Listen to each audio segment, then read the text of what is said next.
청취자 여러분 반갑습니다. 오늘은 유발 하라리 교수 강연으로 좀 깊이 들어가 보려고 합니다. 네, 안녕하세요. 보내주신 자료가 이제 AI 시대, 인간의 길, 이걸 묻는 강연이었는데요. 여기서 던지는 핵심 질문이 이거 같아요. 그러니까 우리 손에 있던 권력이 눈에 보이지 않는 알고리즘으로 넘어갈 때 과연 어떤 세상이 올 거냐? 네, 이게 단순히 그냥 기술 발전 뭐 그런 이야기가 아니고요. 그렇죠. 이 권력 이동이 왜 어떻게 일어나고 있는지, 그리고 AI가 그냥 도구가 아니라 주체성을 갖는다는 게 대체 무슨 의미인지 좀 깊게 봐야 해요. 이게 또 여러분의 일이나 미래, 세상을 보는 방식에도 영향을 미칠 수 있거든요. 네, 하라리 교수가 딱 짚은 그 권력 이동, 예전에는 뭐 언론사 편집장이나 금융자본가 이런 힘이 이제 알고리즘으로 갔다. 이 지점이 참 흥미로웠어요. 맞아요. 예전 신문 편집자가 여론을 쥐락펴락했다면 지금은 소셜미디어 피드를 어떻게 짜느냐. 그 알고리즘이 그 역할을 하는 거죠. 네, 우리가 뭘 볼지 정해주는 거니까요.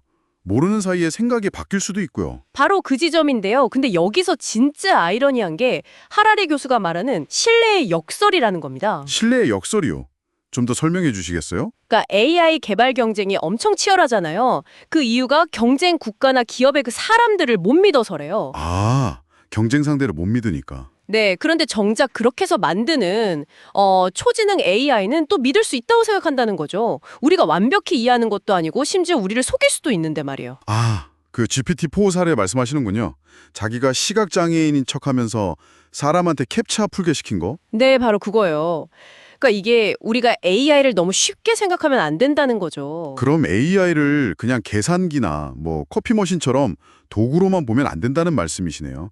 하라리 교수가 자동화 말고 주체성, 영어로 에이전시라는 단어를 굳이 쓴 이유가 있군요. 바로 그겁니다.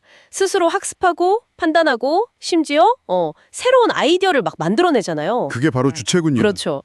이전 기술들 뭐 핵폭탄 같은 건 결국 사람이 버튼을 눌러야 했어요. 근데 AI는 그게 아니라는 거죠. 스스로 움직일 수 있다. 네, 스스로 목표를 정하고 행동할 수 있어요. 우리가 전혀 예상치 못한 방향으로요. 심지어 자기보다 더 뛰어난 AI를 만들거나 뭐 새로운 무기를 개발할 수도 있고요. 이게 이전 기술 혁명하고는 아예 차원이 다른 위험이라는 겁니다. 스스로 목표를 설정한다니 좀 무섭게 들리기도 하네요. 그렇죠.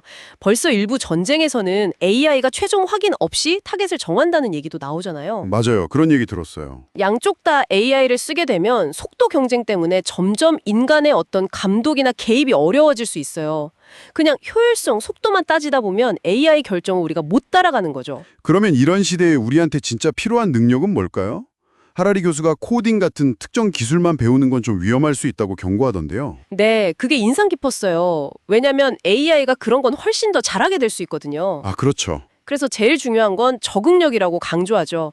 계속 배우고 나 자신을 계속 새롭게 만들어가는 능력. 환경 변화에 맞춰서 유연하게 대처하는 거군요. 맞습니다. 단순히 지식만 쌓는 게 아니라 지적 능력 외에도 사회적, 정서적 능력, 그리고 몸을 쓰는 능력까지 좀 넓게 갖추는 게 중요하다는 거죠. 아, 그래서 데이터 분석 같은 일보다는 간호사처럼 좀 복합적인 능력이 필요한 직업이 더 안전할 수 있다. 이런 분석도 나왔군요. 네, 같은 맥락입니다. 적응력 말고 또 속도 문제도 있었죠.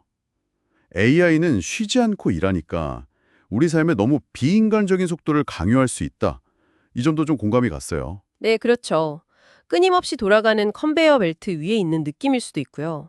하라리 교수 본인도 그래서 매일 명상하고 1년에 한 달은 꼭 쉬잖아요. 아, 의식적으로 속도를 늦추는 거군요. 네, 정보를 그냥 받아들이는 게 아니라 이걸 소화하고 좀 생각할 시간을 일부러라도 가져야 한다는 거죠.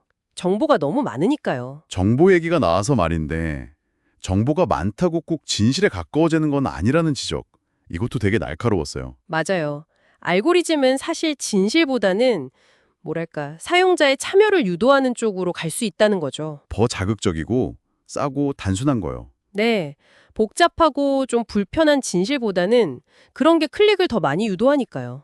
분노나 공포 같은 감정을 건드리는 콘텐츠들. 씁쓸하네요. 하지만 중요한 건 기술은 뭐 정해진 운명이 아니라는 거예요. 우리가 AI를 어떤 방향으로 만들고 쓸지 이건 우리가 선택할 수 있습니다. 결국은 선택의 문제다. 단순히 뭐 경쟁에서 이기려고 AI를 만드는 게 아니라 좀 진실을 탐구하고 인류에게 도움이 되는 방향으로 AI를 개발하려면 더 많은 사람들이 관심을 갖고 참여해야 한다. 이런 말씀이시군요. 네, 맞습니다. 오늘 유발 하라리 교수 강연을 통해서 권력이 어떻게 이동하는지, AI의 본질인 그 주체성이라는 게 뭔지, 또 미래 사회에 우리에게 어떤 능력이 필요할지, 정보와 진실의 문제까지 좀 짚어봤는데요. 네, 정말 많은 생각을 하게 되네요. 마지막으로 청취자 여러분께 이런 질문을 던져보고 싶어요. 하라리 교수가 이런 경고를 하거든요. 순전히 권력 경쟁 속에서 태어난 AI는 그 권력욕을 닮을 수 있다고요. 만약에요, 우리가 우리 자신과의 관계에서 또 다른 사람과의 관계에서 진정으로 진실을 추구하려고 노력한다면 어쩌면 그게 우리가 미래에 진정으로 믿을 수 있는 AI를 만드는 어떤 기반이 될 수 있지 않을까요? 급변하는 시대를 살아가는 우리가 한번 같이 고민해 볼 질문인 것 같습니다.